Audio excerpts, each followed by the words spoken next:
This is Guadeloupe. It's a Caribbean island. Today, it's a French overseas department, but did you know that Sweden once controlled it? Before we dive into the story, this video is a kind of follow-up to my earlier one on the Swedish colonial empire. If you haven't seen that video yet, I recommend watching it. Our story begins in the early 19th century, during the Napoleonic Wars. A time when European powers were fighting for dominance both on the continent and overseas. During this period, Sweden, under the leadership of King Charles XIII and his successor, Jean-Baptiste Bernadotte, was seeking ways to expand Sweden's influence. In the Caribbean, the island of Guadeloupe was under French control. However, the chaos of the Napoleonic Wars led to significant changes. In 1810, British forces managed to seize Guadeloupe from the French. Looking to solidify alliances against France, the British decided to grant control of Guadeloupe to Sweden in exchange for their support. Interestingly, Sweden already had a foothold in the Caribbean, owning the small island of St. Barthélemy since 1784.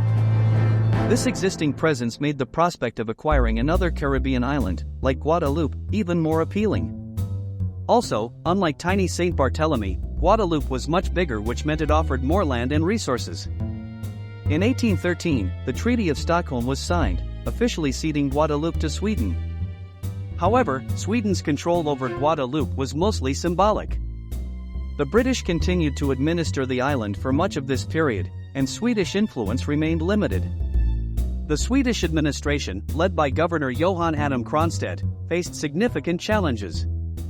Guadeloupe's economy was heavily reliant on sugar plantations and the labor of enslaved Africans, which was in decline. Additionally, the local population was not particularly welcoming to their new Swedish rulers. In reality, the Swedish presence in Guadeloupe was more of a political statement than a genuine attempt at colonization. Sweden's control over Guadeloupe was brief, lasting only 14 months. After Napoleon's defeat and the diplomatic reshuffling at the Congress of Vienna in 1814, Guadeloupe was returned to France as part of the post-war settlements. To compensate Sweden for the loss of the island, Britain provided a financial indemnity known as the Guadeloupe Fund, which basically meant that Britain gave Sweden some money instead. So, while Sweden's control over Guadeloupe was short-lived and largely symbolic, it remains an intriguing chapter in the history of both the island and Sweden's colonial ambitions. Thanks for watching this video. Remember to like and subscribe. See you next time.